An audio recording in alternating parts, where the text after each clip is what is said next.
كتير مننا بيرسم وما بيعرفش يطلع الاخطاء لنفسه، وكتير مننا بيتفاجئ ان بعد ما بيخلص الرسمه يلاقي اخطاء، وكتير مننا بيتفاجئ من نقد الناس على الرغم من ان هو بيبذل مجهود كبير جدا في الرسمه. في الفيديو ده احنا هنعرف كل الطرق اللي انا اطلع بيها الاخطاء في رسوماتي. خليكم معايا. معاكم ابراهيم اسامه من برنامج ارتاوي.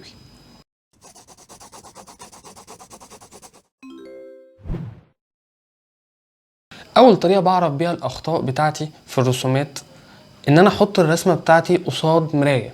لما بحط الرسمه بتاعتي قصاد مرايه فانا ببص على الصوره بتاعتي في المرايه، فبخدع عقلي وبهوهم عقلي ان انا بتفرج على صوره جديده. وفي الحاله ديت عقلي مش بيقارن بين الصوره اللي انا راسمها والاصل، عقلي بيقارن بين الصوره اللي هو شايفها والاصل، مش الصوره اللي انا راسمها. لا، عقلي بيقارن ساعتها بين الصوره اللي هو شايفها مش الصوره اللي هو عارفها.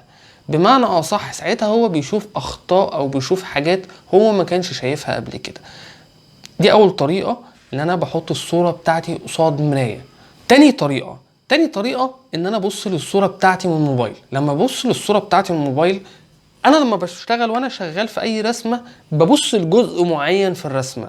لما ببص لجزء معين في الرسمة ما بقدرش اعرف الاخطاء في المجمل شكلها عامل ازاي، وانا بعمل جزء معين مش عارف تأثيره على الباقي شكله عامل ازاي.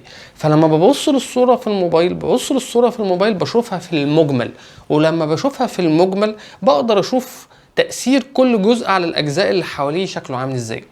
تالت طريقة انت تبعد عن الرسمة اكتر من 3-4 متر. لما بتبعد عن الرسمة اكتر من 3-4 متر بتحقق نفس الفكرة في تاني طريقة اللي انت بتشوف الرسمة في المجمل، ولما بتشوفها في المجمل زي ما قلنا بنشوف تأثير كل جزء من اللي احنا عاملينه في الرسمة على تأثير الاجزاء اللي حواليه. بمعنى ان انا وانا شغال في جزء معين، انا مثلا هبدأ من الجزء الشمال اللي فوق من الرسمة، عملت الجزء الشمال اللي فوق من الرسمة، جيت عملت الجزء اللي تحتي او الجزء اللي على يمينه، فبشوف تأثير الجزء الجديد على الجزء القديم شكله عامل ازاي، فبروح اظبط القديم، بعد كده بعمل الجزء الجديد في التظليل بتاعي، بعد كده بشوف تأثير دوت على القديم والاقدم منه، وبعد كده بظبط الدنيا. كل مرة انا بشوف تأثير القديم على الجديد على القديم شكله عامل ازاي، فبظبط على اساسه. فلما ببعد الصورة عن الصورة 3-4 متر بشوف الصورة في المجمل. رابع طريقة انك تجيب حد تاني ما بيفهمش في الرسم ان هو يجي يشوف رسمتك ويجي يقيمها لك. ليه تجيب حد ما بيفهمش في الرسم او ملوش في الرسم؟ اولا هو مش هيديك عذرك، مش هيقول رأيه بناء على النظريات، مش هيقيمك كفنان، هيقيمك كشخص بيلعب لعبة الاختلافات، بيشوف الفرق بين الاصل والصورة وبيطلع لك فيها الاختلافات. مش هيقول رأيه بناء عن خبرة سابقة عنده، هو هيقول رأيه في المطلق مش بناء عن خبرة سابقة عنده لمستواك او لمستواه هو شخصيا. خامس طريقة انك تبعد كل 10 دقايق عن الرسمة. ما تقعدش ترسم 3-4 ساعات في الرسمة بشكل مباشر، لا، ابعد 10 دقايق وارجع تاني، وابعد 10 دقايق وارجع تاني. كل مرة انت بترجع بتكتشف اخطاء انت ما كنت شايفها قبل كده. طب ليه انا بكتشفها؟ في الاول العقل بيبقى متعود على وجود الخطأ، بس انت لما بتبعد عن الرسمة عقلك خلاص بيعمل زي ريفريش للصورة، لما بترجع لها تاني بيبدأ يشوفها من منظور جديد، فلما بيشوفها من منظور جديد بيبدأ اللي هو يطلع أخطاء. عقلك طول ما هو متعود على الخطأ مش هيشوفه. بمعنى أنا كنت بضرب المثل ده زمان بس للأسف هو المثل ده مش صحيح يعني، بس هو أنا بضربه بس من باب الضرب المثل مش أكتر يعني. أنفك طول عمرها قصاد عينك، بس أنت عمرك ما خدت بالك منها عشان هي طول عمرها قصاد عينك. لو أنت دخلت أوضة سجن مثلا، سجن، دخلت زنزانة لقيت فيها دبدوب، حاجة غريبة جدا، أول حاجة هتبص عليها الدبدوب. بس انت لو جبت لو دخلتك كل يوم او قعدتك في اوضه بنات مليانه مليانه دباديب، لو انا غيرت مكان دبدوب او ما غيرتوش مش هتفرق، انت مش تاخد بالك من الموضوع. ليه؟ عشان انت شايف طول ما انت قاعد شايف الدباديب حواليك، فانت مش هتقدر تاخد بالك منها. بس انت لو طلعت بره وغيرت ديكور الاوضه ورجعت تاني هتقول لا ده في حاجه غريبه جدا في الاوضه. هي نفس الفكره بالظبط، لما بتبعد عن الرسمه بتبدا تشوف حاجات انت ما كنتش شايفها قبل كده، فلما تشوفها بتبدا ان انت تصلحها. سادس طريقه بقى انك تقلب الرسمه. اقلب الرسمه. لما بتقلبها بتشوف الصوره او بتقيم الصوره بناء على الصوره اللي انت شايفها مش الصوره اللي انت عارفها. نفس الفكره او نفس الكونسبت اللي انت بتخدع عقلك. انت لما بتقلب الرسمه وبتقلب الاصل بتبدا تشوف ده مقارن بده، تشوف ده مقارن لده. طب حد يسالني طب ليه ما ارسمش الرسمه بالشقلوب واحسن ورايح دماغي؟ ما هو هي ما انت لو رسمت الرسمه بالشقلوب جيت عدلتها برضه هتبقى نفس الفكره، بس انت اساسا مش هتعرف ترسمها بالشقلوب، دي حاجه تانية.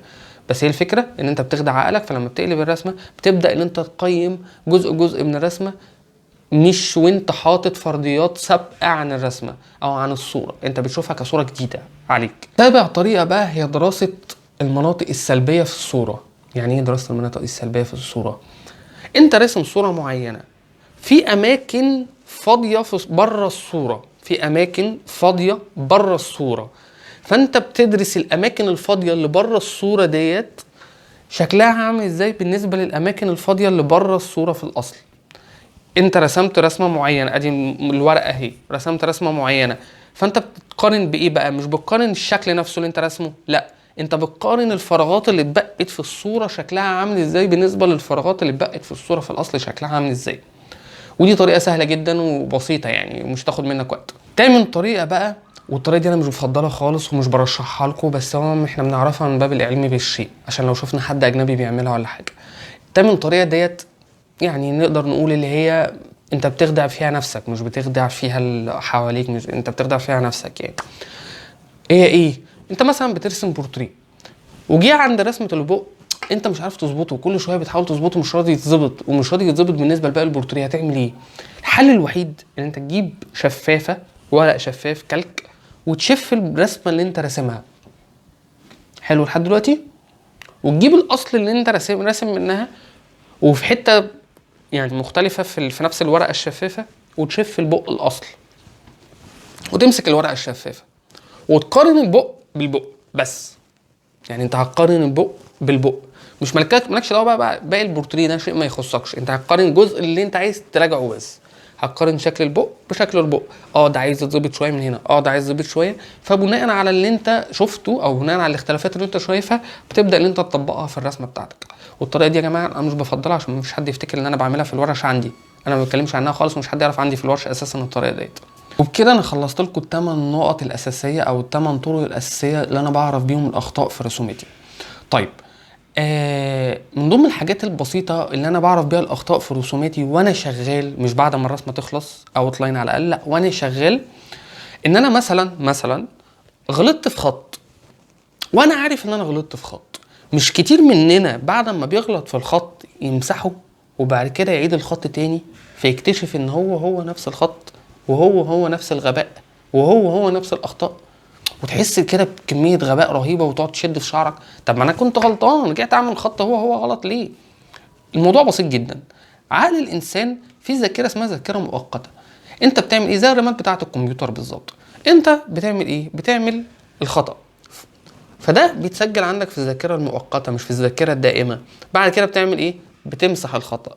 وطبيعي عشان انت اللي اوريدي عملت الخطا الاولاني، فطبيعي ان انت نسبه ان انت تعمل نفس الخطا تاني عشان انت نسيته كبيره جدا. فايه الحل؟ الحل بسيط جدا، سيب الغلط زي ما هو، روح اعمل الصح. يعني انت عملت غلط، تستخدمش استيك، روح اعمل الصح وسيب الغلط زي ما هو، وبعد ما تتاكد ان الصح مظبوط روح امسح الغلط.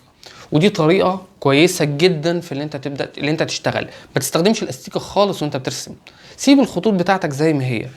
طيب من ضمن برضو الطرق اللي انا اتجنب الرسمه بتاعتي تبوظ فيها، اللي انا ارسم على ورق شفاف او ورق كلك. انا عندي في الورش بتاعتي الناس بترسم على ورق شفاف، ما بترسمش على ورق ابيض، وخصوصا لو الرسمه فيها تفاصيل كتير. يعني ايه برسم على ورق شفاف؟ يعني كتير قوي من اللي بيتفرج على شغل الطلبه بتوعي بيفتكر ان هم شافين او طابعين الصور. يا جماعه احنا هم مش بيبقوا شافين حاجه. هو الفكره كلها ان انا بدل ما اهري الورقه اللي انا برسم عليها، يعني انا بقعد ارسم على ورقه البيضه اللي انا هظلل عليها واقعد امسح واقعد اغطس فيها واشرب حاجه فتقع عليه، ليه كل ده؟ ما انا امسك ورقه شفاف او اي ورقه، فرخ ورق اللي هو فرخ اللوح، اللي هي اللوح المدرسيه، الفرخ كله على بعضه بيبقى 5 جنيه. امسك الفرخ دوت واقعد اهري فيه براحتي وامسح واغلط وادوس واعمل كل اللي انا عايزه واعطس، وان شاء الله يعني ارجع عليها مش هتفرق.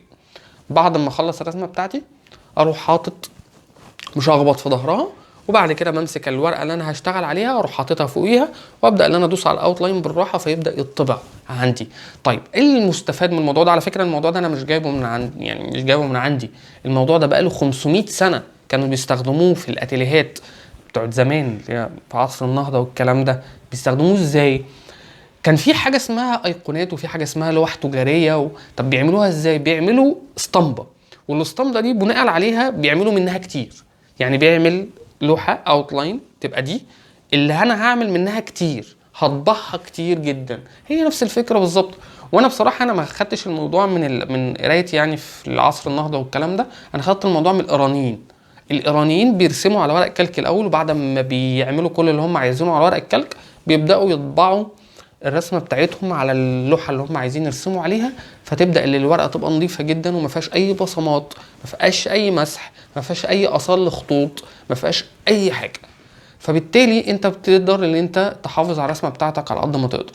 من ضمن النصايح اللي انا حابب ان انا اعرفها لكم في الفيديو ده ان انت ما تحاول تتجنب ان انت ترسم حد مشهور. يعني انت لو حد شاف شغل الطلبه بتوعي هتلاقيه على الانستا الخاص بالطلبه، هيلاقي ان هم مفيش حد فيهم بيرسم حد مشهور.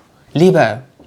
انا بجيب لهم صور مفيش حد راسمها قبل كده في اغلب الاحوال، وبجيب لهم صور مفيش حد يعني مش مشهوره، مش حد مشهور، عشان يغلط براحته.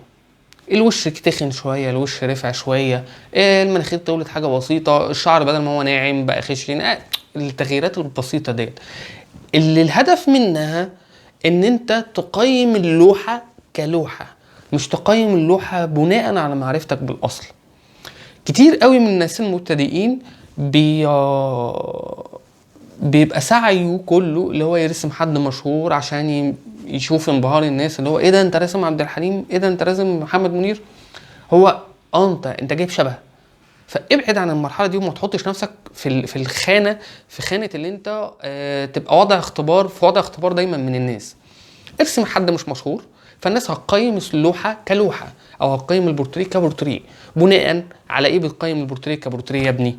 هقول لك بناء على ايه بتقيم البورتريه بالبورتريه. بتقيم البورتريه حسب معرفتها بالتشريح وحسب معرفتها بالضوء والظل. فالموضوع بسيط جدا، ما بتقارنش البورتريه بالاصل. يعني مثلا انت راسم بورتريه مش حد مش معروف، بس انت راسم المناخير طويله جدا ورفيعه، فطبيعي اي حد بيفهم البورتريه يقول لك لا في نسبه هنا واقعه. طب يا عم انت مش عارف الاصل. اول حاجه الناس بتقولها لما حد بينقدها، طب ما انت مش عارف الاصل. اكيد انا مش عارف الاصل، بس انا عارف البني ادمين. يعني انا مش نازل من سفينه الفضاء من اول امبارح، يعني انا عارف البني ادمين وعايش معاهم، فطبيعي ان انا عارف كويس قوي اللي ده مش المعدل الطبيعي لطول المناخير مثلا. فانت تتجنب ان انت ترسم حد مشهور. وفي فيديو من الفيديوهات ان شاء الله اعرف ازاي تختاروا الصور اللي ينفع ترسموها وازاي وتتجنبوا الصوره اللي ما ينفعش ترسموها. ابعد عن رسم المشاهير عشان ما تحطش نفسك في الخانه ديت. وبكده اكون انا خلصت الفيديو دوت، ويا رب ما اكونش طولت عليكم. لو وصل لك الفيديو دوت دوس لايك، اعمل سبسكرايب للقناه عشان معظم الناس اللي بتتفرج على الفيديوهات بتاعتي اساسا مش عاملين سبسكرايب للقناه. اعمل سبسكرايب للقناه عشان هيبقى في فيديوهات كتير جدا الفتره اللي جايه. وانا اسف بس ان انا بغيب عليكم في التطبيقات العمليه، عشان بس بحضر لحاجات كتير، وان شاء الله الفيديوهات الجديده هتبقى مفيده جدا بالنسبه لكم. كنت معاكم ابراهيم اسامه من برنامج ارتوي. اشوفكم الفيديو الجاي، مع السلامه.